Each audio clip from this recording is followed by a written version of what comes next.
Podcast 039. Halo kawan pajak Penjer 2, kembali lagi di podcast KPB Penjer 2. Ya, bersama saya David, penyuluh dari KPB Pratama Jakarta Penjer 2. Kawan pajak, saat ini sudah memasuki bulan Desember ya. Tidak terasa sudah akhir tahun, kita mau menjalani tahun 2025 di awal tahun. Tentunya kawan pajak, bagi kawan pajak yang biasa mengurusi perpajakan, tentunya sudah tidak asing lagi dengan kewajiban perpajakan yang akan saya bahas pada podcast kali ini. Ya, kawan pajak semua, untuk kesempatan kali ini kita akan bahas terkait bukti potong PPh pasal 21. Ya, kawan pajak semuanya, mungkin secara awal saya akan jelaskan terkait peraturan yang terlebih dahulu ya kawan pajak. Ya, di mana kita tahu bahwa ada peraturan terbaru terkait PPh pasal 21 atas karyawan, yaitu yang pertama itu adalah dari Peraturan Menteri Keuangan Nomor 168 Tahun 2023. Ya, di situ terkait tentang petunjuk pelaksanaan pemotongan PPh sehubungan dengan pekerjaan, jasa, ataupun kegiatan orang pribadi. Dan yang kedua adalah lebih teknisnya lagi, diatur dalam Perdirjen, Peraturan Direktur Jenderal Pajak Nomor Per 2 PJ 2024. Ini terkait bentuk dan juga tata cara pembuatan bukti potong PPh pasal 21, PPh pasal 26, berkaitan juga dengan isinya, tata cara pengisiannya, dan juga tata cara penyampaiannya, baik SPT PPh pasal 21 maupun PPh pasal 26. Ya, jadi memang secara teknis perhitungan ada yang berbeda di sini, yang berlaku mulai Januari 2024. Kawan pajak mungkin sudah tidak asing lagi dengan istilah TER. Tahu kan singkatannya ya, tarif efektif rata-rata. Ya, betul. Nah, kawan pajak, untuk TER ini memang diterapkan tujuannya untuk simplifikasi penghitungan PPh pasal 21. Ya, karena ada beberapa case dari kawan pajak mungkin mengalami kesulitan di menggunakan tarif perhitungan sebelumnya. Ya, jadi itu TER ini adalah simplifikasi perhitungan tarif. Dan ini TER ini diberlakukan hanya untuk masa Januari dan sampai bulan November, atau ketika masa akhir pegawai yang bersangkutan itu selesai bekerja dalam suatu perusahaan. Ya, contohnya dia bekerja dari Januari sampai Juli, ya dari Januari sampai Juni dia menggunakan TER, tetapi untuk perhitungan PPh pasal 21 di masa Julinya, khususnya yang berlaku di 2024, dia menggunakan tarif khusus.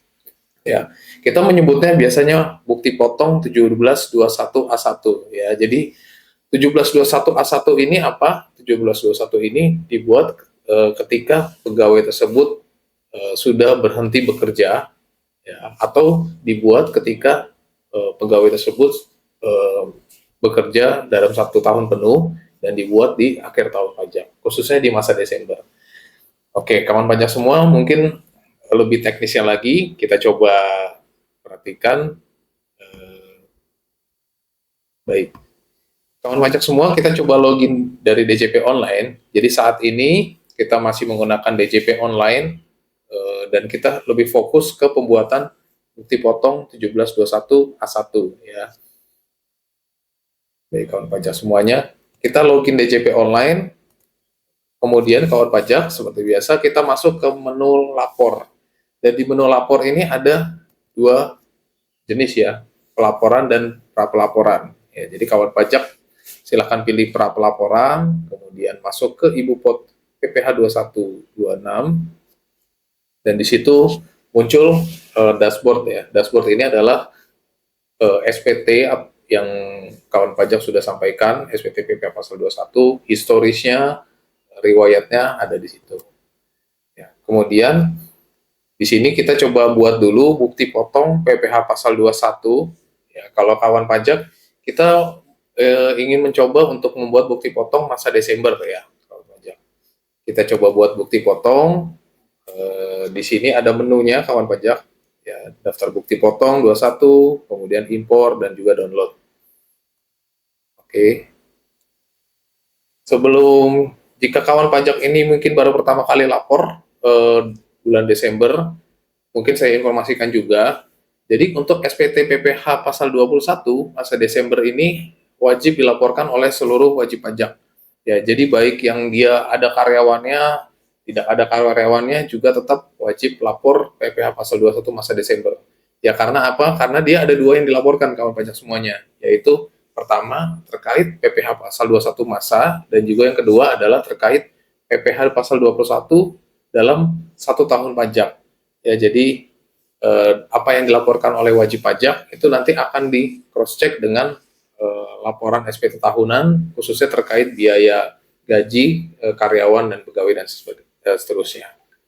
Oke, baik.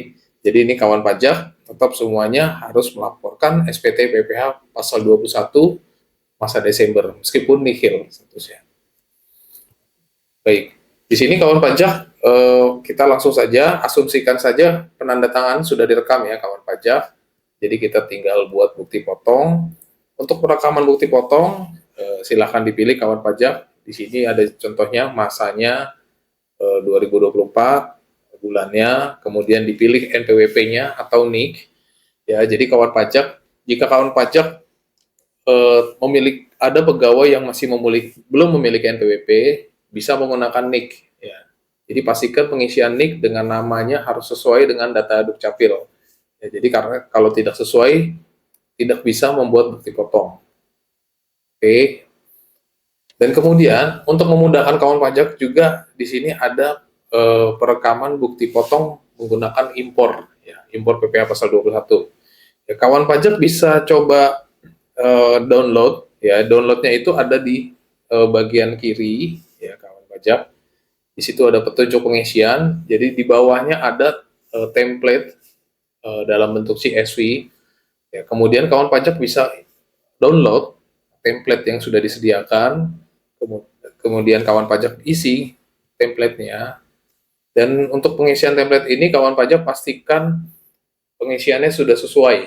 Jadi misalkan di sini NPWP tanpa tanda baca, formatnya nomor, kemudian nama, formatnya teks, ya semuanya harus sesuai. Tapi untuk teknis pengisiannya, kawan pajak nggak usah khawatir, di situ ada petunjuknya, lihat petunjuknya, dan pastikan pengisian namanya juga sesuai. Jadi untuk pengisian namanya untuk impor ini adalah namanya diubah dengan NPWP dari wajib pajak. Ya, jadi untuk nama filenya samakan dengan NPWP wajib pajak. Oke. Nah, sekarang kawan pajak, apa yang terjadi jika karyawan resign tengah tahun? Ya, ini kondisinya sama dengan karyawan yang dibuat di akhir tahun pajak. Ya, jadi istilahnya kita membuat bukti potong 17.2 A1. Ya, untuk karyawan swasta A1, kalau untuk karyawan pegawai negeri atau Pemda, Pemprov itu A2. Ya, caranya seperti apa? Caranya cukup mudah, kawan pajak. Ya, jadi kawan pajak tidak perlu memikirkan tarifnya perhitungannya seperti apa, nanti seperti apa. Jadi semuanya sudah terformulasi perhitungannya oleh sistem DCP online, khususnya di Ibupot PPh pasal 21. Ya, di sini kawan pajak bisa lihat slide.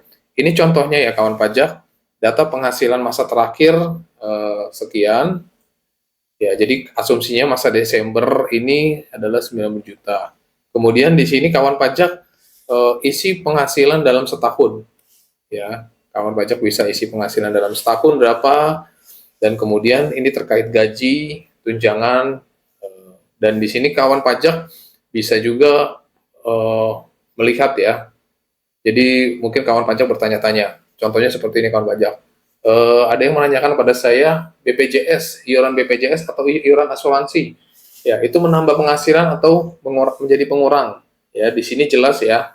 Kalau iuran BPJS atau asuransi dibayarkan oleh pemberi kerja, ya itu merupakan tambahan penghasilan dari pegawai tersebut. Jadi itu tentunya menambah penghasilan bruto yang dikenakan pajak. Ya, jadi asuransi, kemudian honorarium lain, dan juga natura ya. Natura ini ada pengaturan tersendiri kalau dia dikecualikan sebagai objek pajak seperti apa. Tapi kalau memang dia natura masuk dalam objek pajak, penambahannya ada di menu sini. Ya, jadi dia ditambahkan dalam Bupot 1721A1. Oke, begitu juga dengan kawan pajak yang menggunakan gross up, ya tunjangan PPh-nya juga masuk di sini. Oke, kita masuk lagi. Nah, kawan pajak, kemudian kalau tadi penambah, apa yang bisa menjadi pengurang? Ya, mungkin saya flashback sedikit. Yang bisa menjadi pengurang di sini ada 3 komponen. Ya, yang pertama itu adalah biaya jabatan. Biaya jabatan itu berapa presentasinya? Presentasinya adalah 5% dari penghasilan bruto. Jadi kalau ini istilah apa sudah terformulasi ya secara sistem. Jadi untuk penghasilannya adalah 5% penghasilan bruto selama setahun. Tapi memang ada batas maksimalnya. Batas maksimalnya itu adalah 6 juta rupiah. Ya, jadi yang maksimal 6 juta rupiah yang bisa dikurangkan sebagai biaya jabatan. Kemudian iuran terkait pensiun atau hari tua. Nah, kalau iuran pensiun ini tentunya mengurangi penghasilan ya, penghasilan yang diterima karyawan tersebut ya untuk iuran pensiun dan ini bisa menjadi pengurang penghasilan sesuai ketentuannya. Dan yang ketiga ini yang sering kita temui juga di lapangan, zakat sumbangan keagamaan yang bersifat wajib dibayarkan melalui pemberi kerja. Ya, jadi kawan pajak, kalau kawan pajak kita memiliki zakat, ya memang secara ketentuan bisa menjadi pengurang penghasilan. Tapi memang ada syarat ketentuan berlaku ya. Zakat ini atau sumbangan keagamaan ini tidak serta-merta bisa menjadi pengurang ya. Ada peraturan tersebut, khusus tersebut PMK-nya.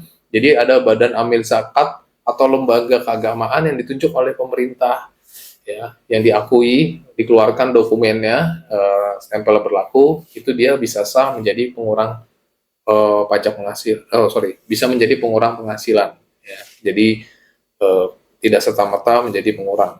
Ya, apalagi kalau zakatnya ini bisa misalkan dipotong langsung oleh pemberi kerja, ya ini pemberi kerja bisa memasukkannya, bisa menjadi pengurang langsung penghasilan pegawai tersebut yang bersangkutan.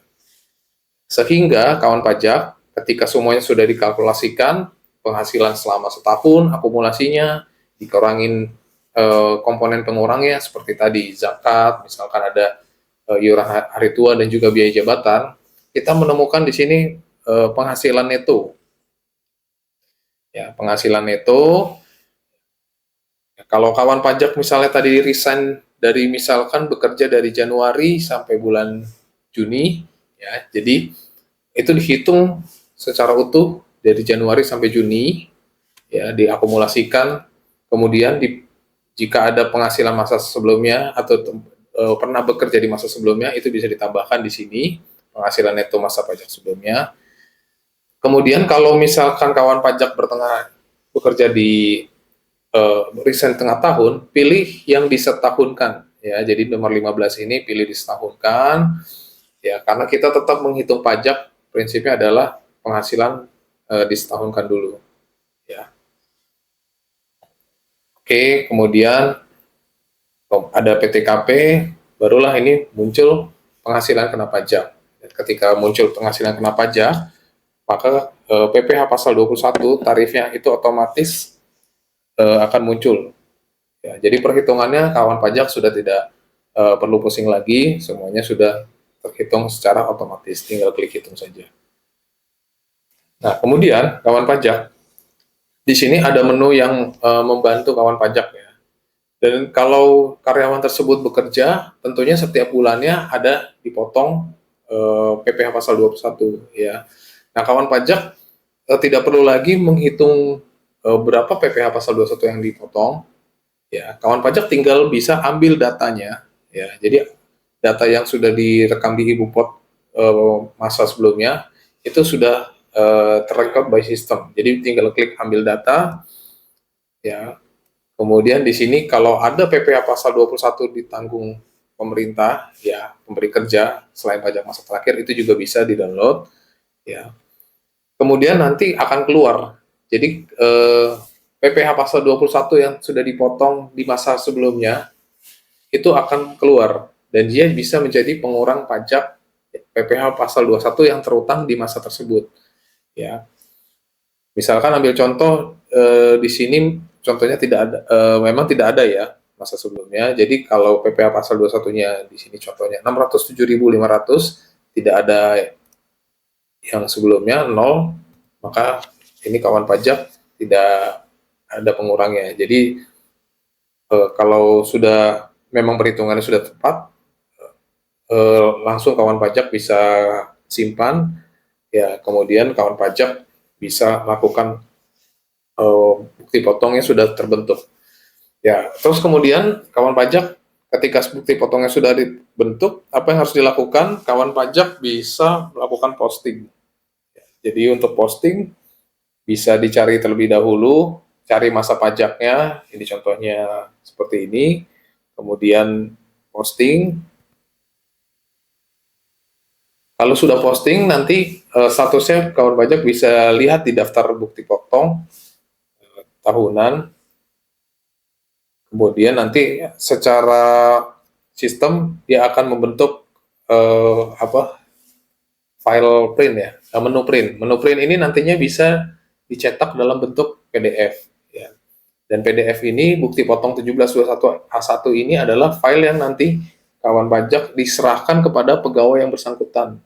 Ya, jadi 1721 ini ya, ini penting ya, diserahkan kepada pegawai, khususnya pegawai yang pegawai tetap, ya, apabila dia mau mengisi SPT tahunan. Ya, jadi dasar untuk pengisian SPT tahunan untuk karyawan atau pegawai itu adalah 1721A1. Ya, caranya cukup mudah ya kawan pajak semuanya. Jadi tidak ada yang terlalu sulit. Nah, kawan pajak ketika masa Desember sudah dibuat, tentunya nanti akan ada PPh pasal 21 yang terutang.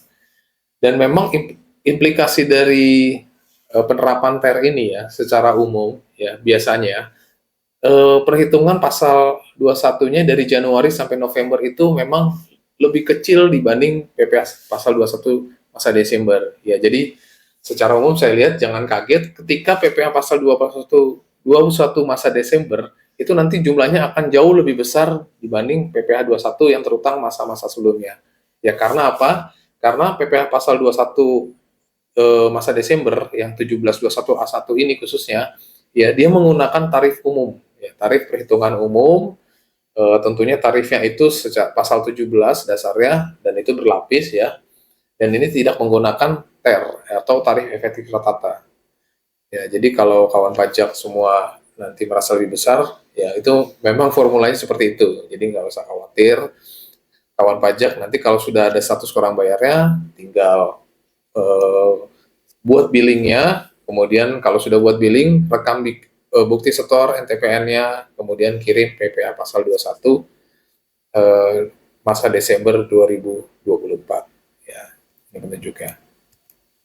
Oke, kalau sudah dikirim, nanti kawan pajak akan menerima bukti penerimaan elektronik. Ya. Jadi caranya cukup mudah ya kawan pajak, bisa secara online, perhitungannya tidak perlu lagi memikirkan bagaimana perhitungannya, semuanya sudah terformulasi by system. Ya, mungkin itu langkah-langkah terkait pembuatan bukti potong 1721A1 melalui menu e-Bupot PPh pasal 21. Ya, saya harap bisa membantu kawan pajak semuanya. Dan juga pesan saya adalah jangan lupa buat bukti potongnya. Saat ini sudah bisa dibuat kawan pajak, karena sini sudah bulan Desember. Dan ini segera buat bukti potongnya dan juga laporkan SPT PPh pasal 21 masa Desember 2024. Paling lambat itu tanggal 20 Januari 2025. Tapi seperti kata pepatah, ikan cepat ikan gabus, lebih cepat lebih bagus, ya supaya nanti tidak ada kendalanya lagi di kemudian hari, segera laporkan, dan juga ini dipastikan dibuat ya bukti potongnya. Karena ini apa? Karena ini penting untuk setiap karyawan, sebagai pegangan bagi setiap karyawan atau pegawai yang akan melaporkan SPT tahunan tahun 2024. Ya, jadi ini menjadi dasar pengisian SPT tahun pribadi mereka masing-masing. Mereka butuh 1721A1, ya, jadi sebagai pemberi kerja, tentunya kawan pajak harus aware dengan bukti potong ini agar mereka juga tidak kesulitan dalam melakukan pengisian SPT tahunan.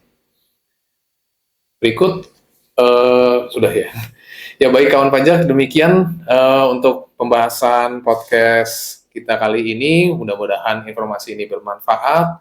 Jangan lupa follow channel YouTube KPP Pratama Jakarta Kemenjeruk 2 agar kawan pajak bisa juga mendapatkan informasi yang terbaru terkait kawan pajak. Mungkin informasi tambahan, mulai Januari 2025 kita akan mulai menggunakan Cortex, jadi persiapkan juga kawan pajak terkait penerapan Cortex ini, dan yang terkaitnya juga terkait PPh Pasal 21 dimulai masa Januari 2025. Ya, jadi untuk informasi lebih jelasnya bisa juga kawan pajak follow Instagram KPP Pratama Jakarta Kemenjeruk 2 di @pajakbunjer2. Ya, jadi di situ kita akan update juga informasi terkait Cortex. Baik, saya undur diri dulu. Terima kasih atas perhatian dari kawan pajak semuanya. Sampai jumpa di waktu kemudian. Ya, terima kasih.